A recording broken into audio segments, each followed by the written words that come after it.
With so many horrible things in the world to choose from at any given time, how do news bosses pick which ones to concentrate on? Here's Canadian journalist Dan Gardner, author of Risk, The Science and Politics of Fear, with his view. The media plays a central role in the development of unreasonable fear. I would not say that the media are doing this deliberately. I think what's fundamentally at work is human nature. Journalists are interested in the sensational story for the same reason audiences are interested in the sensational story. Tornadoes, terrorism, these are great dramatic stories. You can be sure that if anybody is killed by terrorists or tornadoes, it's going to be a major news story. How about diabetes, asthma?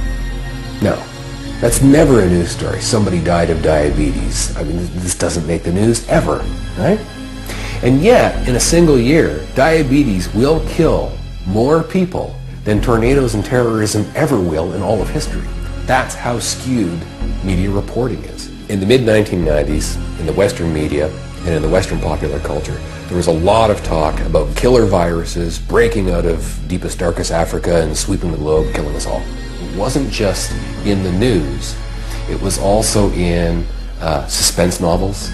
It was also in movies. It was something that was being talked about and feared broadly. It was in the culture. Then there was an Ebola outbreak in Central Africa.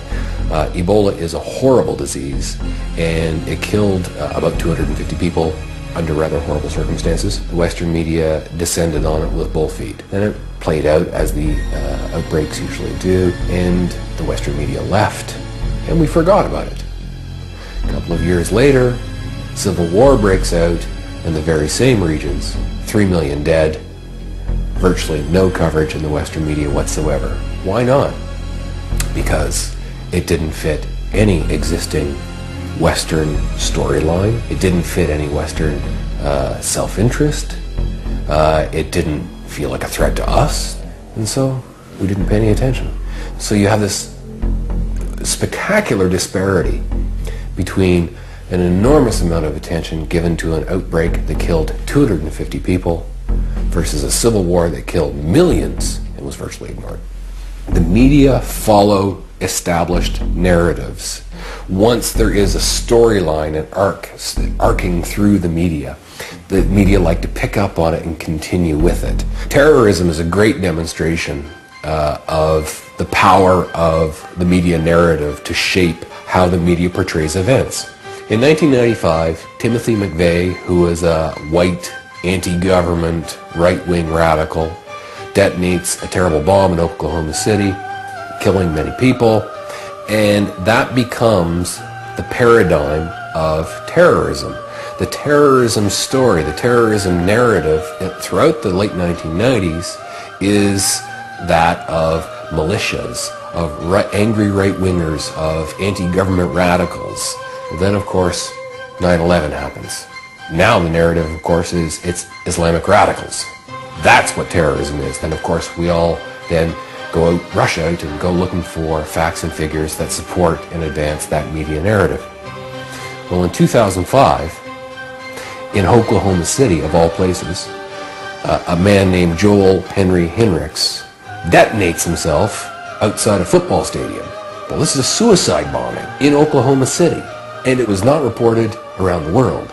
If Joel Henry Hinrichs had blown himself up in the late 1990s, that absolutely would have been widely reported. He not only would have been national news, he would have been international news, and everybody around the planet would have known his name.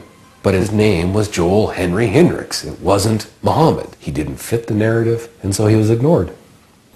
Every news network in the world got just what it wanted for Christmas this year. Something new to be scared of. Specifically, underwear. The drama began on Christmas Day when a man wearing the world's least amusing pair of novelty underpants boarded a plane bound for Detroit. As it descended for landing, he tried to detonate something by injecting a syringe into his thigh, a bit like Pete Doherty. Luckily for the other passengers and his nuts, it didn't work. The news obediently sprang into action and speedily descended on Detroit Airport like a load of planes or something. Exterior cameras recorded endless thrilling scenes of the plane grounded behind chicken wire and mountaineers scaling the boarding steps, while indoors, reporters scrambled around trying to find interesting eyewitnesses to interview. ITN found a woman who described his behaviour in terms which sounded a bit like a review of every Keanu Reeves performance ever. It was completely unemotional. There was absolutely just a blank face. There was no recognition of anything occurring. When you looked at him, it just seemed as if he wasn't there, emotionally. America's Fox 2 dispatched possibly the world's most histrionic reporter to stand around on the scene being outraged. Quite frankly, the details are chilling, and it's very scary to think what could have happened to so many innocent people if his plan to kill would have worked. It's almost as horrifying to think how melodramatic you'd be if it had. How did this happen? How did this man beat security? How is a man that is on a do-not-fly list able to get on a plane? Well, I don't know, shouty hat, you're the journalist, go and find out. To be fair, Shrieky Guts was right. There were many unanswered questions about the perpetrator. The first being, how do you pronounce his name? Fox made an early bid for Abdul Mudallah. The man, the menace, 23-year-old Abdul Mudallah of Nigeria. But his name quickly grew to be both longer and a more daunting auto-cue challenge than that. Terror suspect Umar Abdul Muttalib. They've added an Umar to the front of his name. It was just hours ago that Umar Farooq Abdul Muttalib had... Oh, she's just added a Farooq. I hope they've got an expert they can call on to help them deal with pronouncing all these exotic-sounding names. Nigerian journalist Kemi Omololu Olunloyo joins us. Kemi, tell me what you can about this man. Before long, Captain allegedly Thunderpants was being profiled as though he was the subject of an True Life Stories special. How did Umar Farooq Abdul Muttalib get so close to blowing up an airliner? And what can we tell from browsing through his Facebook photos? Was he always into leaves? How much did he pay for this woolly hat?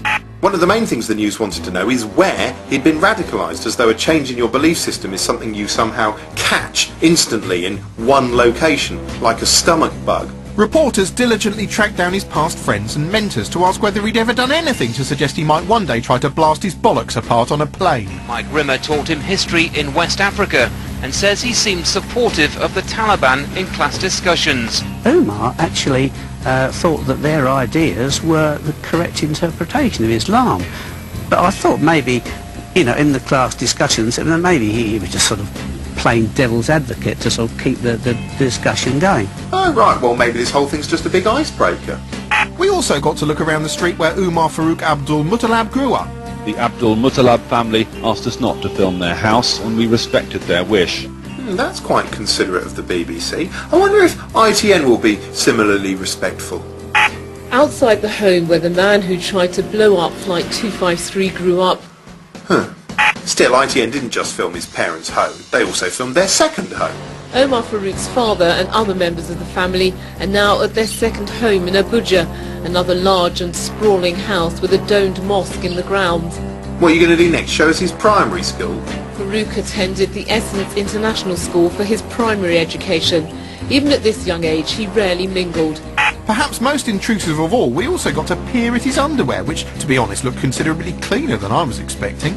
The unusual methodology was another gift for the news because it meant it could fill hours debating the proposed changes to airline security, complete with saucy footage of the much-vaunted full-body scanner. The body scanner's raunchiness seemed to vary depending on whose footage you were watching. For instance, in this stimulating sequence it looked downright titillating, whereas at other times it'd only be arousing if you were into chubby blue ghost porn. Mind you, sometimes the body scanner didn't look sophisticated at all. More like a Fisher-Price Cyberman detector. Anyway, back to the suspect and his other great gift to the news networks, making Yemen interesting. Most veteran current affairs junkies already knew Yemen was likely to be the next front in the war on terror, but those are hardcore news fans. If you think of Yemen as an indie band, then the Pants Bomber story marks the moment where it had a breakthrough hit and went mainstream. A lot of people are suddenly learning about Yemen for the first time. The news now had an attention-grabbing narrative hook to get the casual viewer interested in the previously boring land of Yemen, a nation apparently twinned with the film Life of Brian. It reacted by running urgent info-packed mini-seminars on this newfound threat as though the viewer was the president in an episode of 24 receiving a critical security briefing. It was almost as if the entire Yemeni nation had been wished into being overnight. The news had a whole new land of fear and chaos. Jihadistan, Afghanistan too, Al-Qaeda on sea. Thing is, Yemen wasn't just new to many viewers, but many reporters too. It's across the way they're selling portraits of Saddam Hussein. Saddam Hussein's good, he's poised. Without much footage of their own from outside the capital, news networks relied heavily on images uploaded by Al-Qaeda themselves, and this can ramp up the fear factor considerably, as Al Jazeera soberly pointed out. Most intelligence officials say there were only a few hundred active members in Al-Qaeda in the Arabian Peninsula.